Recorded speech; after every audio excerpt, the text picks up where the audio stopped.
할렐루야. 9월 24일 수요일 말씀 묵상을 시작하겠습니다. 사도신경으로 우리의 신앙을 고백하시겠습니다. 나는 전능하신 아버지 하나님 천지의 창조주를 믿습니다. 나는 그의 유일하신 아들 우리 주 예수 그리스도를 믿습니다. 그는 성령으로 잉태되어 동정녀 마리아에게서 나시고 본디오 빌라도에게 고난을 받아 십자가에 못 박혀 죽으시고 장사된 지 사흘 만에 죽은 자 가운데서 다시 살아나셨으며 하늘에 오르시어 전능하신 아버지 하나님 우편에 앉아 계시다가 거기로부터 살아있는 자와 죽은 자를 심판하러 오십니다. 나는 성령을 믿으며 거룩한 공교회와 성도의 교제와 죄를 용서받는 것과 몸의 부활과 영생을 믿습니다.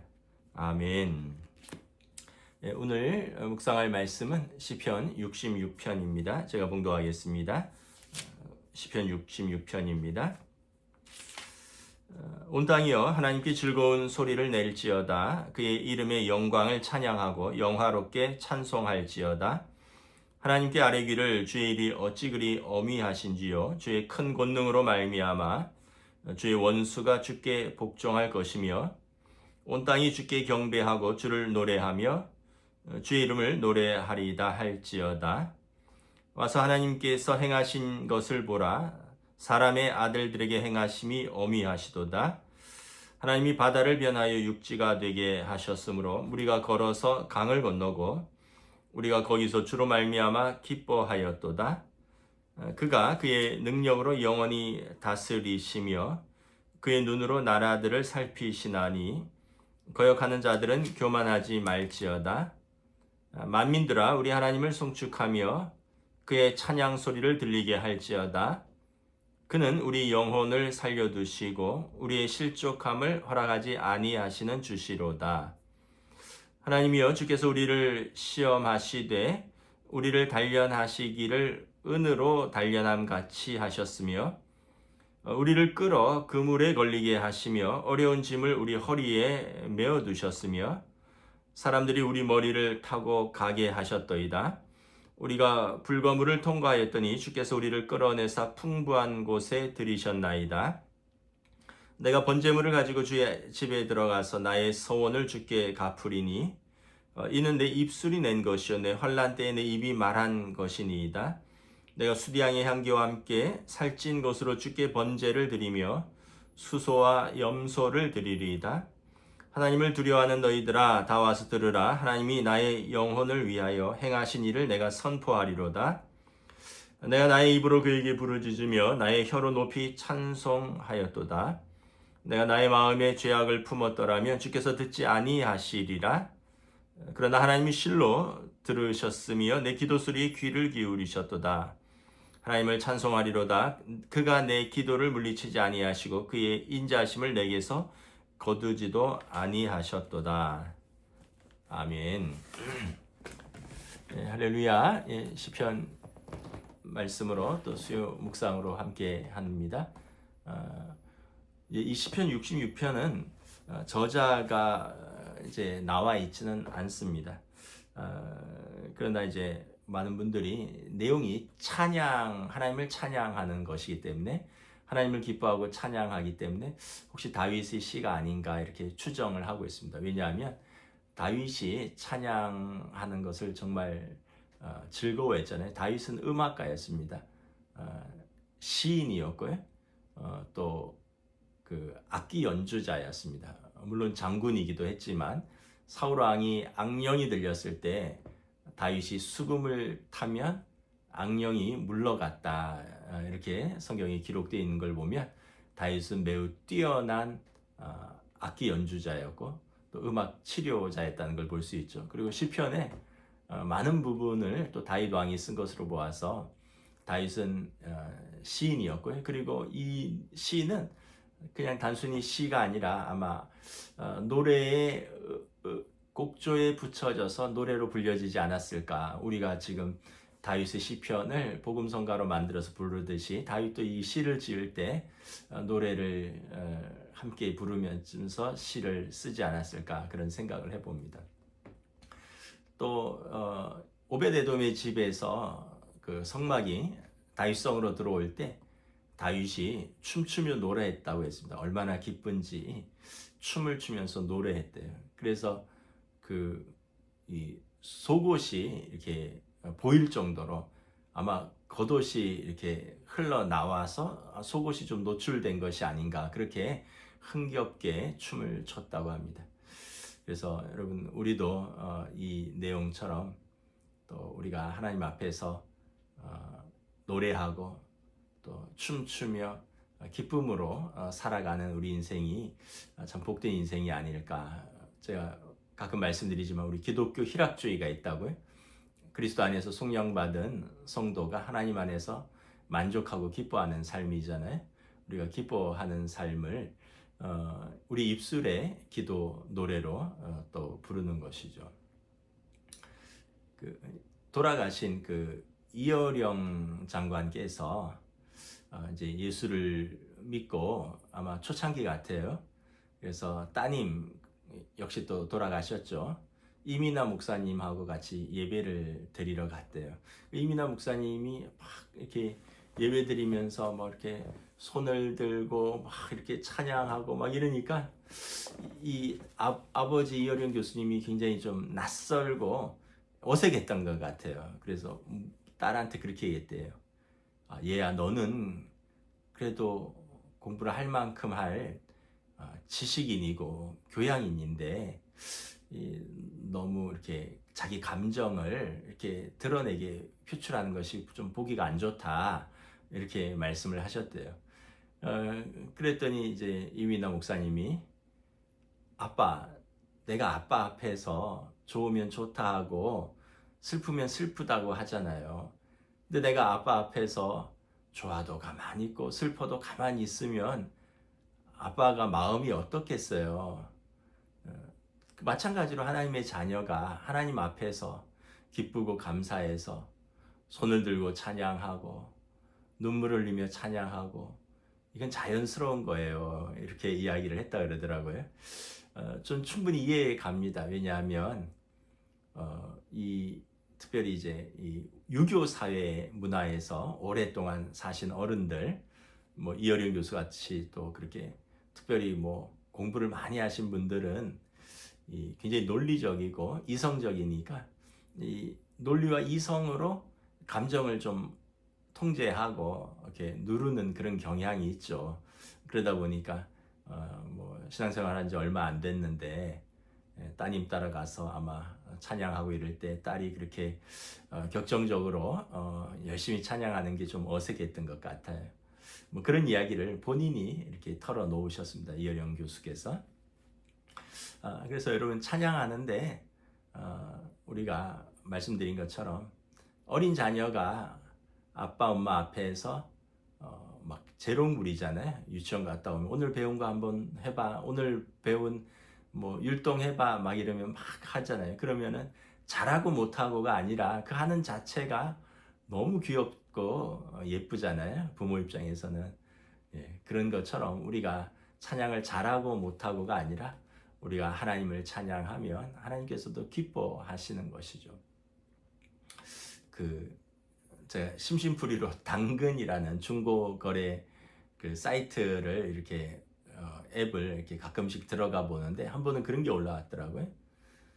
유명 모 트로트 가수 이제 아주 그 콘서트인데 어머니가 가시기로 해서 표를 사드렸는데 어머니가 병원에 입원하게 돼서 이걸 팔게 됐다는 거예요. 그러면서 좌석 배치도랑 이렇게 보여준데 이게 정가가 50만 원인데 38만 원에 판다는 거예요. 제가 깜짝 놀랐습니다. 야, 콘서트 표가 뭐 10만 원 넘어간다는 건 제가 알고는 있었어요. 그런데 트로트 가수 뭐 제가 알기로는 탑3 트로트 가수거든요. 그런데 이걸 50만 원짜리 표구나. 이걸 38만 원에 판다고 올린 걸 보면서 참 우리가 이렇게 음악을 좋아하고 즐거워하는구나. 하물며 여러분, 하나님을 우리가 기뻐하고 즐거워하고 하나님을 찬양하는데 망설일 이유가 뭐가 있겠습니까? 여기 보면 2절에 1절에 온 땅이여 하나님께 즐거운 소리를 낼지어다. 온 땅이 하나님께 찬양하고 주님의 이름의 영광을 찬양하고 영화롭게 찬송하라. 주의 큰 권능으로 우리가 주의 이름을 높이고 찬양한다는 것입니다. 그래서 피조물이 창조주를 찬양하는 것은 마땅하고요. 또 하나님의 자녀가 나를 지으신 분, 나를 사랑하시는 분, 나를 구원하신 그 하나님을 찬양하는 것이 마땅하다는 것입니다. 이 5절, 6절에 보면 하나님께서 행하신 것을 보라. 6절에 바다를 변하여 육지가 되게 하셨도다. 그래서 무리가 걸어서 강을 건너고 우리가 거기서 주로 말미암아 기뻐하였도다. 이 출애굽 사건을 말하는 것이죠. 애굽을 나왔을 때 바로 왕이 추격하잖아요. 앞에는 홍해 바다가 있고 뒤에는 바로의 전차들이 추격하는 상태에서 절망적일 때 모세가 뭐라고 그랬습니까? 너희는 가만히 있어. 오늘 하나님께서 어떻게 행하시는지 한번 보자. 그랬더니 하나님께서 오늘 말처럼 바다를 변하여 육지가 되게 하셨고 무리가 걸어서 강을 건넜고 그래서 구원받은 이스라엘이 거기서 하나님을 찬양하고 기뻐했습니다. 그가 그의 능력으로 영원히 다스리시고 그래서 그 다스리신 하나님을 온 백성이 찬양하자라는 것입니다. 그래서 우리가 찬양을 해야 할 이유가 너무 많이 있습니다. 꼭 뭐 무슨 문제를 해결해 주셔서만이 아니라 사실은 우리 삶의 저와 여러분들의 삶의 그 존재 이유, 생존하는 것 자체가 찬양과 감사의 이유거든요. 그래서 여러분 우리가 참 하나님 앞에서 이렇게 예배 드릴 수 있고 가족들하고 좀 살 수 있고 이게 얼마나 큰 감사인가. 그리고 또 뭐 일할 곳이 있어서 출근하실 수 있는 분들은 또 일할 기회가 있고 그런 건강이 있고 또 그런 능력이 있고 또 거기 일한 곳에서 또 열매를 또 받으니 그것으로 가족들을 부양할 수 있고 감사할 조건이 너무 많이 있는 거죠. 심지어 오늘 시편 기자는 고난 속에서도 하나님을 감사합니다. 여기 보면 10절, 11절, 12절에 보면 고난을 이렇게 표현을 합니다. 우리를 시험하시되 우리를 단련하시기를 은을 단련함 같이 하셨도다. 은을 어떻게 단련하나요? 뭐 불로 단련하지 않습니까? 불에 넣어서 그 찌꺼기들, 불순물들과 은을 이렇게 구별하는 거죠. 참 얼마나 뜨거운 풀무불이고 또 그걸 또 두드리는 망치는 또 얼마나 은 입장에서는 얼마나 아플까, 또 얼마나 뜨거울까. 그러나 그렇게 하면서 어떻게 순전한 은이 되는 거죠. 예.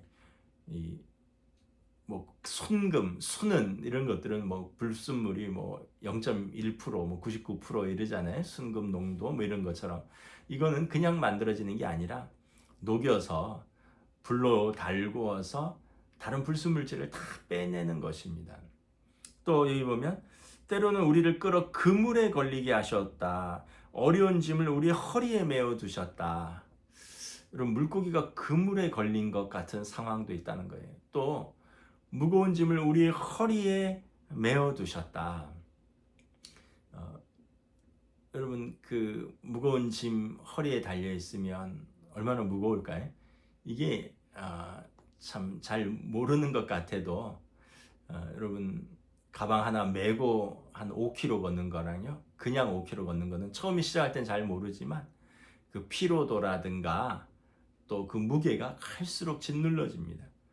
그러니까 우리 인생이 때로는 이렇게 불로 연단하는 것 같고요. 때로는 그물에 걸린 것 같기도 하고 때로는 허리에 무거운 짐을 달아둔 것 같기도 하는데 12절에 보면 우리가 불과 물로 우리가 통과하면서 주께서 우리를 끌어내시고 풍부한 곳에 들어가게 하셨다. 그러니까 어떻게 보면 이스라엘의 광야 생활이 뭐 불과 물의 시험이었죠. 계속해서 물이 없다, 뭐 마실 것이 없다, 먹을 것이 없다. 또 광야에서 그 뜨거운 광야에서 불같은 시험들이 계속 있었죠. 뒤에서 아말렉이 쫓아오고 내부에서는 막 반란 같은 것이 일어나고 뭐 그러나 그런 모든 과정을 거치면서 어떻게 됐어요? 우리를 풍부한 곳에 들이셨나이다. 결국은 이 가나안 땅, 약속의 땅, 풍성한 땅으로 들여주신 것이죠. 근데 그러려면 반드시 광야를 통과해야 되는 것이죠. 저나 여러분이나 연단의 세월이 없으면 우리가 어떤 좀 더 풍성한 인격과 성품 그리고 진실된 믿음을 갖기 어려웠을 겁니다. 이런 연단의 시간들, 허리에 무거운 짐이 있는 것 같고 때로는 그물에 걸린 것 같기도 하고 때로는 은이 불로 연단되듯이 그 연단하는 그런 과정들을 거쳐서 신명기 8장 말씀처럼 우리가 광야를 통해서 우리가 낮아지고 겸손해지고 사람이 떡으로만 사는 것이 아니라 하나님의 말씀으로 사는 것도 배우고 하나님 더 의지하고 그래서 인격과 성품이 다듬어지고 우리의 신앙이 정금같이 이렇게 순수해진 것이죠. 오늘 시편 기자가 그러한 고난 속에서도 우리를 풍부한 가나안 땅으로 이끄신 하나님을 찬송합니다. 그래갖고 이제 13절부터 마지막 절은 그 하나님에 대한 간증입니다. 내 입술이 하나님을 찬양하고 수량과 살찐 것으로 주께 번제를 드리며 그리고 나의 혀로 하나님을 높이고 찬송하며 그래서 마지막 20절에 하나님을 찬송하리로다 그가 내 기도를 물리치지 아니하시고 그의 인자하심을 내게서 거두지 아니하셨도다. 그래서 최종 고백은 내 기도를 주님께서 물리치지 아니하시고 그리고 그의 인자하심, 하나님의 인자하심과 자비하심, 사랑하심을 내게서 거두지 아니하셨다. 이 고백을 하는 것입니다. 저 여러분들이 하나님 앞에 서게 되면 어떤 고백을 하게 될까? 저 여러분들이 하나님 앞에 서게 되면 어떤 고백을 하게 될까? 최근에 이제 뭐 어떤 저희 친구들 목사님들 모임 속에서 뭐 이런저런 얘기하다가 이제 뭐 친구들이지만 목사님들이 한두 살 뭐 많기도 하고요, 한두 살 어리기도 합니다. 근데 이제 우리 동기분 중에 이제 올해 환갑을 맞이하신 분이 있더라고요. 이제 그분이 이제 그런 이야기를 하더라고요. 이제 환갑 때 내가 환갑을 맞이할 줄은 몰랐다. 그런 얘기를 하면서 그러다 보니까 결혼한 딸이 어린 손자가 있고 또 장성한 아들이 있고 그리고 이제 이 자신이 이제 60의 세월을 살았다 뭐 이런 얘기를 하는데 이게 그러면서 이제 점점 우리가 뭐 나이 들어감 하나님 앞에 설 날들이 가까이 오는 것을 이렇게 느끼는 거죠. 그런데 그래서 우리가 항상 고백해야 될 것은 하나님 앞에서 어떤 고백을 간증을 할까? 하나님 고맙습니다. 지금까지 나를 사랑해 주시고 구원해 주시고 이끌어 주시고 또 사랑하는 성도들을 사랑하는 가족들을 내게 주시고 또 사랑하는 성도들과 함께 믿음으로 신앙생활을 하게 해주셔서 감사합니다. 이런 고백을 하지 않을까요? 아까 저희 동기 중에 환갑 맞으신 분이 환갑 아빠 이제 가족 생일상을 하면서 아빠 소감 한번 말해주세요 이랬더니 뭐 고맙다 말밖에 할 게 없더라는 아내에게 고맙다, 잘 커준 아들 딸들에게 고맙다, 그리고 하나님께 감사합니다. 뭐 이런 환갑 이제 생일 잔치를 했다는 이야기를 제가 들으면서 우리가 하나님 앞에 섰을 때 고맙다, 감사하다 말밖에 하지 않을까요? 가족들에게, 성도들에게, 그리고 무엇보다 하나님 아버지께 감사하는, 찬송하는, 그래서 여러분 미리 찬송하시고 미리 감사를 연습하시는 복된 하루 되시기를 우리 주님의 이름으로 축복합니다. 기도하겠습니다. 하나님 은혜를 감사합니다. 오늘 시편 기자의 찬양처럼 또 고백처럼 때로는 내 인생이 물과 불로 연단되는 것 같은 그런 시기도 겪었지만 무거운 짐을 내 허리에 달아두는 것 같은 어려움도 있었지만 하나님께서 나를 인도하셨고 풍성한 약속의 땅으로 인도하셨습니다. 그러므로 우리는 하나님 앞에 찬양하고 감사하고 여호와께서 내 기도를 물리치지 아니하시고 여호와께서 그 인자하심을 내게서 거두지 아니하셨습니다라는 고백을 할 수 있게 되는 것을 바라봅니다. 우리들의 삶에서 예수 그리스도로 말미암아 구원받은 하나님의 백성인 성도들이 하나님 안에서 기뻐하고 즐거워하고 만족하며 감사하는 복된 삶으로 또 저희들을 이끌어 주시옵소서. 감사를 드리오며 우리 주 예수 그리스도 이름으로 기도드리옵나이다. 아멘. 네, 여러분 또 3일간 평안하시기 바랍니다.